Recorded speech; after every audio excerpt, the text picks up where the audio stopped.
세월톡 대한민국 헨리의 눈물. 오늘은 조금 무거운 이야기를 꺼내려 합니다. 요즘 젊은 세대, 특히 30대 직장인들을 보면 마음이 착잡합니다.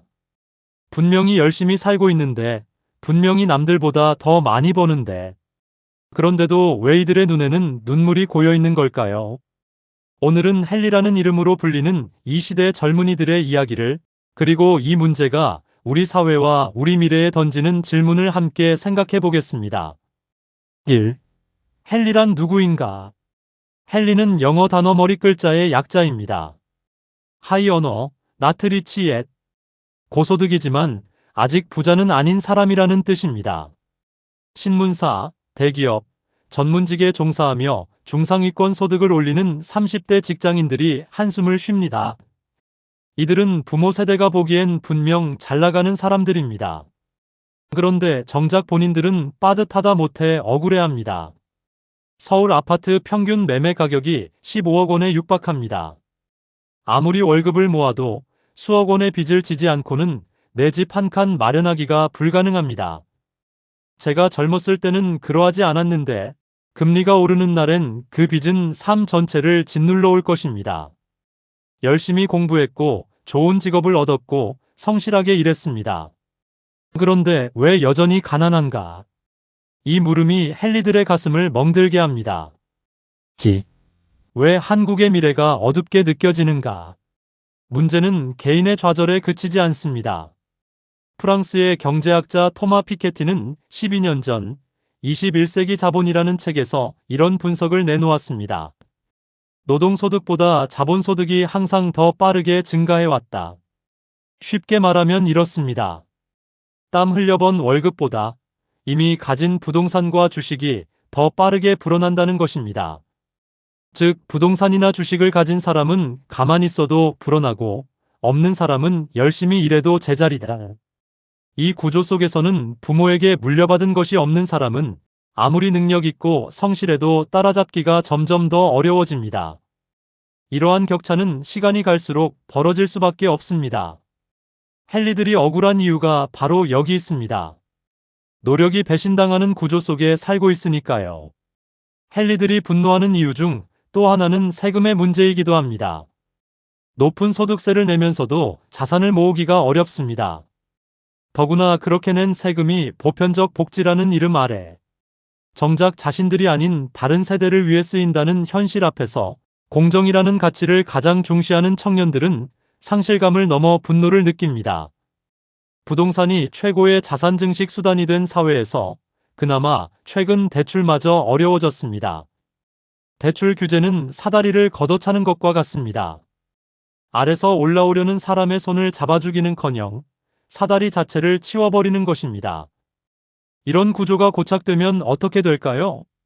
열심히 해봐야 소용없다는 허무가 퍼지고 결혼과 출산을 포기하며 사회 전체의 활력이 꺼져갑니다. 이것이 우리가 한국의 미래를 걱정하는 이유입니다. 3. 희망이 사라질 때 인간은 어떻게 되는가? 번님들, 인간에게 희망이 사라지면 어떤 일이 벌어질까요? 독일의 철학자 에른스트 블로우는 말했습니다.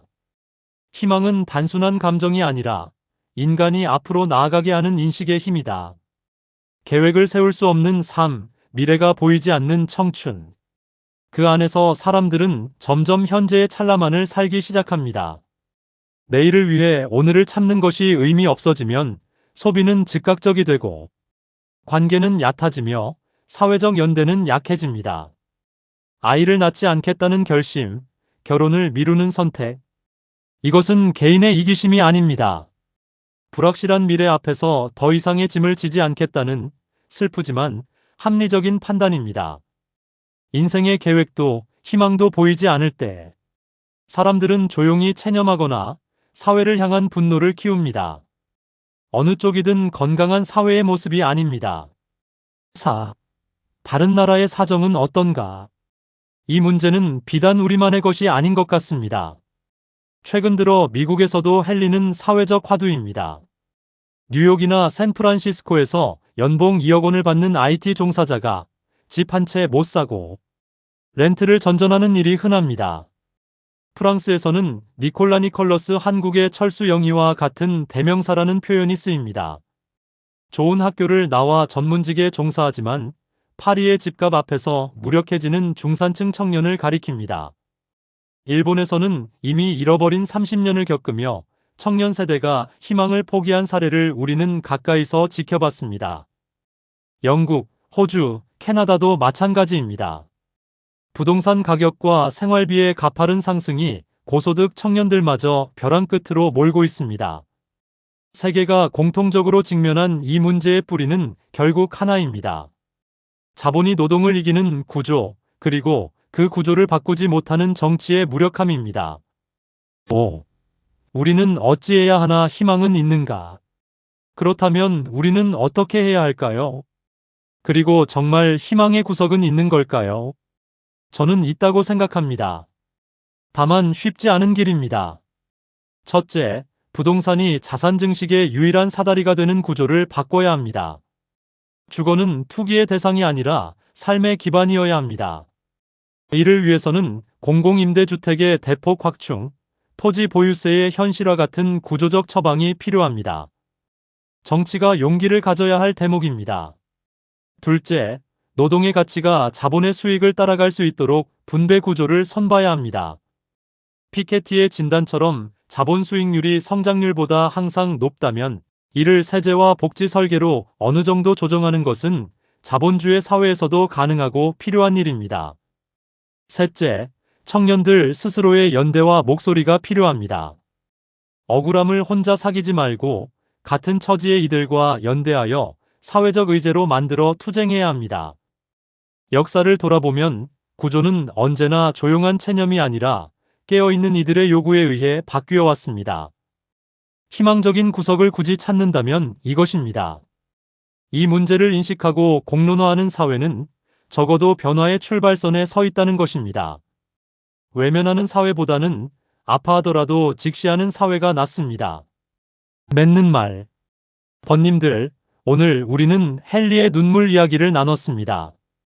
고소득 청년들의 좌절을 그 정도 버는데 뭘 바라느냐고 치부하기엔 그 눈물 안에 담긴 구조적 불공정이 너무 분명합니다. 이들의 문제는 결국 우리 사회 전체의 문제입니다. 청년이 희망을 잃으면 그 사회의 내일도 함께 어두워집니다.